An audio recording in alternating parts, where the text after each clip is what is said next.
لسه مخلص الموسم التالت من مسلسل موضوع عائلي، بس السؤال لسه بيطرح نفسه، هل كان لازم موسم تالت ولا كان كفايه اول جزئين؟ بصراحه يا جدعان الناس دي فاهمه هي بتعمل ايه، مش مجرد استثمار نجاح للجزئين اللي فاتوا وخلاص. يعني من الحاجات اللي شفتها على السوشيال ميديا يعني ان في ناس كتير قوي مش عاجبها السيرك اللي خدتها الشخصيات، وكان اكبرهم غازي. يقول لك غازي ده كان مسيطر وبيلن وكان ليه هيبه وبتاع. غازي لسه ليه هيبه، بس سكه الطوبه اللي هو دخلها دي بجد كانت جامده قوي، وكمان كانت بتضحك جدا.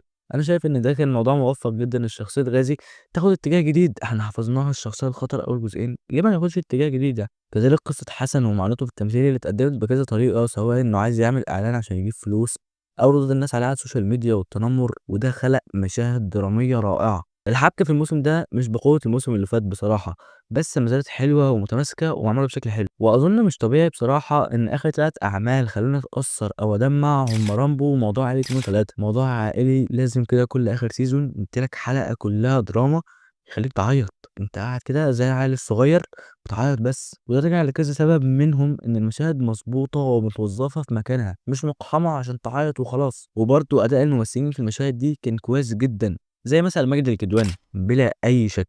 ماجد الكدواني عبقري، اداء كوميدي ودرامي من احلى ما يكون، وقدم كام مشهد طول المسلسل لازم نسقف له يا جدعان بجد. طه دسوقي قدم اكتر من مشهد فيهم تحديات وفيهم انفعالات ومشاعر كتير. بصراحه قدمهم بشكل حلو جدا، وفي تطور ملحوظ في ادائه. محمد رضوان ومحمد شاهين ومحمد القس، الثلاثي ده رهيب يا جماعه والله. كم التلقائيه والضحك اللي في مشاهدهم كلهم يدرس حرفيا. من ممثلات الستات في المسلسل زي سماء ابراهيم ورانا رئيس ونور، كلهم على نفس المنوال بصراحه بتاع الموسم اللي فاتت.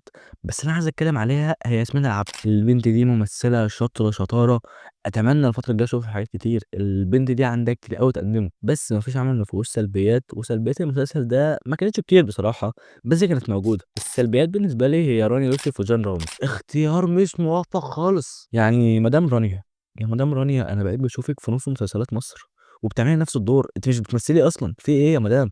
وجان رامز يا جدعان، جان رامز دمه تقيل قوي، مش اي طفل بيعرف يقول كلمتين قدام الكاميرا يبقى ممثل شاطر ودمه خفيف. بس بشكل عام انا استمتعت بالمسلسل جدا، وكنت مبسوط بالجو الاسري وكل لحظه في المسلسل حرفيا. تقييم المسلسل موضوع عائلي الموسم الثالث هو 8 من 10. لو عندك رأي تاني ما تنساش تكتبوا لي تحت في الكومنتات، وتعملي لايك وفولو او سبسكرايب على حسب انت بتتفرج عليا فين. وبس كده.